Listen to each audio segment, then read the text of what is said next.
Começaram hoje os trabalhos da nova CPI da Petrobras na Câmara dos Deputados. O ministro da Justiça, José Eduardo Cardoso, falou sobre a segurança do Procurador-Geral da República, Rodrigo Janot.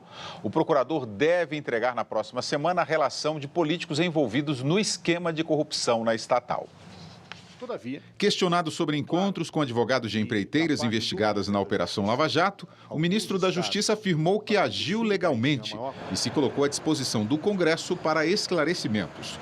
Mas José Eduardo Cardoso não comentou as ameaças detectadas pelo Serviço de Inteligência contra o Procurador-Geral da República, Rodrigo Janot. Cardoso teria orientado o procurador a ampliar sua segurança pessoal. Se alguém que tem uma situação de risco me pedir, seja ele quem for, e houver uma análise de risco, eu nem afirmarei, nem negarei. Por razões óbvias, são dados de segurança pública. O dia que um ministro de Estado da Justiça ou um diretor da Polícia Federal falar publicamente sobre isso, serão chamados publicamente de incapacitados. Na próxima semana, Rodrigo Janot deve pedir a quebra do sigilo bancário de políticos envolvidos no esquema de corrupção da Petrobras. Na Câmara, a nova CPI da Petrobras começa polêmica. 10 membros da comissão receberam doações de empreiteiras investigadas pela própria CPI durante a campanha eleitoral. A CPI nasce já bem comprometida pelo financiamento privado de campanha. E com a divulgação dos deputados envolvidos na Lava Jato, isso ainda pode piorar. Os protestos não adiantaram e o deputado Hugo Mota, do PMDB da Paraíba, foi confirmado presidente da CPI com 22 votos. Está eleito o deputado Hugo Mota, presidente. Luiz Sérgio, do PT do Rio de Janeiro, será o relator. Ambos receberam doações de empreiteiras. O fato de ter recebido recursos legais, como manda a legislação de empresas, não me coloca na condição de advogado delas. E a Justiça Federal bloqueou 106 milhões de reais do ex-diretor de abastecimento da Petrobras, Nestor Cerveró, além do sequestro da cobertura que ele comprou no Rio de Janeiro por 7,5 milhões de reais, com dinheiro proveniente de conta aberta em paraíso fiscal. Senes, eu vou usar aqui uma fala do Eduardo Ferraz pelo Twitter. Esta nova CPI é uma ofensa à nossa inteligência. Não deve dar em nada, né, Senes? A CPI, William, ele é, por definição, uma instituição de caráter político, tanto que ele é parte de um processo interno a um órgão político como a Câmara, o Congresso, se for junto com o Senado. Então, não é de se espantar que você tenha um jogo político por trás desse processo.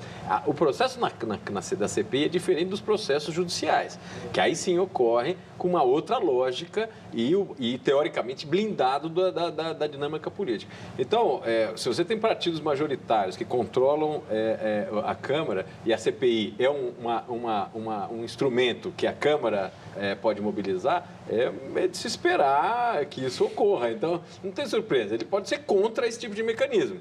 Tá certo? Agora, a regulamentação que no Parlamento Brasileiro e de outros é de que a CPI é um mecanismo político, parte de uma instituição política como o Congresso. Mas pode sugerir o afastamento de alguns deputados. A CPI pode, sem dúvida nenhuma. A grande questão mas qual que é o ponto?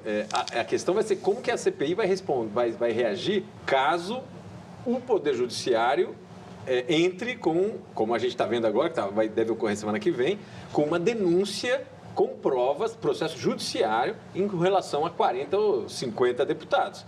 Aí sim é outra questão, mas até o momento não é isso que está em jogo. Então, isso vai alterar a dinâmica da CPI, essa ocorrência. Mas o problema é que isso não ocorreu ainda. E a pergunta que se faz é quantos desses 27 deputados da CPI estarão envolvidos, né? Enio Torres Granel quer dizer que os apadrinhados vão investigar os seus respectivos padrinhos.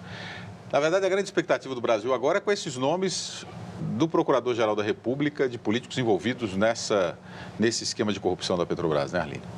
Essa é uma expectativa, acho que todos têm, não é? O anúncio de que essa lista vai ser revelada promete ser um fato importante dentro dessa investigação, né? Senes, em relação à questão da segurança do procurador, o Leonardo de Ouro Preto, que a Polícia Federal já não deveria garantir a segurança do procurador? Certamente já está, né? Não só do procurador, como de outros tantos atores que estão nesse processo há um bom tempo. Já tem essa proteção.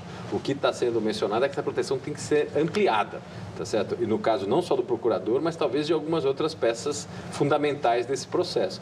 Eu acho que isso é um procedimento... isso eu acho que a negligência nesse caso não acho que esteja ocorrendo. O que está ocorrendo é que tudo que está vazando nisso aí é que o ministro teve uma fala junto com o procurador dizendo o seguinte: olha, é melhor reforçar, ganhar, tome cuidado, como é o papel dele fazer. Agora, que essa segurança já está ocorrendo, e não só para o procurador, como outras figuras, isso certamente está ocorrendo.